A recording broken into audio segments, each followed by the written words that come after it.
సమాజంలో జరిగేటువంటి ప్రతి విషయాన్ని అన్ని ప్రక్రియలు సాహిత్య ప్రక్రియల కంటే ముందే కవిత్వం రికార్డు చేస్తుంది.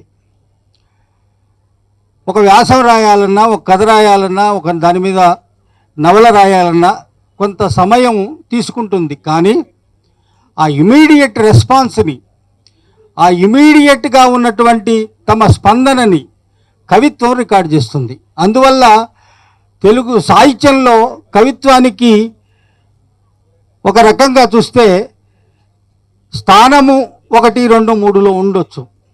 అయితే ఇవాళ ఆ రికార్డ్ అయినటువంటి కవితలన్నిటినీ ఉచ్చల జలధి తరంగ అనేటువంటి మాటలో మనం ఉచ్చరించేటప్పుడే ఇది ఏ సబ్జెక్ట్ అయి ఉంటుంది, చాకు ఆ జటం తీసేసి దానినే ఒక పన్గా తను మొత్తం దాంట్లో ఉన్నటువంటి గాఢతని, ఆ విషయంలో ఉన్నటువంటి సీరియస్నెస్ని ఈ పుస్తకం టైటిల్గా పెట్టింది.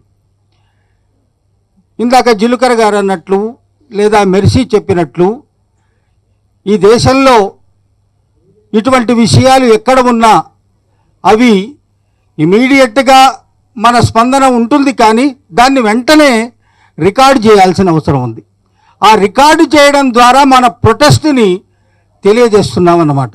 అట్లా ప్రొటెస్ట్ని ఎప్పటికప్పుడు ఆయా సందర్భాల్లో మనం తెలియజెప్పకపోతే, సమాజాన్ని సెన్సిటైజ్ చేయకపోతే ఆ విషయాలు అలవాటుగా మారిపోతాయి. ఇవాళ నీ పక్క ఇంట్లో జరిగే సమస్య నీ దాకా వస్తుంది, అది నీ నట్టింట్లోకి వస్తుంది.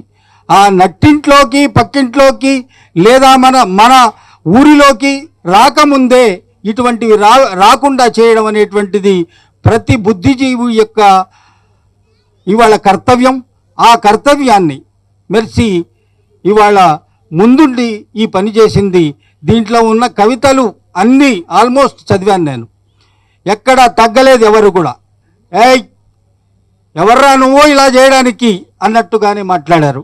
లేదు, ఓ సమాజమా నువ్వెక్కడున్నావు, నువ్వు ఇదంతా చూడడం లేదా, నువ్వు నిలబడవా, ప్రశ్నించవా అన్నట్టుగా ఈ మొత్తం కవితలలో రికార్డ్ అయింది. ఇటువంటివి తర్వాత చెప్పింది. ఈ ఘటన తర్వాత కూడా ఇంకా 2, 3 ఘటనలు వచ్చాయి. ఇంకా ఎన్నాళ్ళు ఈ ఘటనలు? మనిషిగా బ్రతికే, మనిషిగా అందరి మనుషుల్లాగా బ్రతికే హక్కు ప్రతి మనిషికి లేదా అనేటువంటిది పెద్ద క్వశ్చన్, పెద్ద ప్రశ్న. ఆ ప్రశ్న నువ్వు ఎప్పటికప్పుడు కూడా మనం మన జీవితాల్లో, మన సమాజంలో లేకుండా చేయడమే. ప్రతి మనిషికి జీవించే హక్కు ఉన్నది.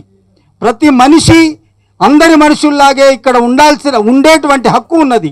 ఆ హక్కుని, ఆ జీవించేటువంటి సమానత్వంగా బతికే హక్కుని ఎవరు కాలరాచినా దాన్ని ప్రశ్నించడం అవసరం. ఆ ప్రశ్నించడమే ఉచ్చల జలధి తరంగ. ఇక్కడ హైదరాబాద్ బుక్ ఫెయిర్ ఒక యాంపీ థియేటర్ని నిర్మించి ఈ సాహిత్య కార్యక్రమాలు, ముఖ్యంగా పుస్తకావిష్కరణలు ఇక్కడికి పెట్టడానికి కూడా ఉద్దేశం 1000 పూలు 100 పూలు వికసించని, 1000 ఆలోచనలు సంఘర్షించని అనేటువంటి ఒక ఉద్దేశంతో ఈ యాంపీ థియేటర్, అది కూడా తోపుడు బండి సాదిక్ వేదికగా నామకరణం చేశాం. ఈ వేదిక మీద ఈ పుస్తక ఆవిష్కరణ జరగటం అనేటువంటిది చాలా సముచితంగా ఉంది.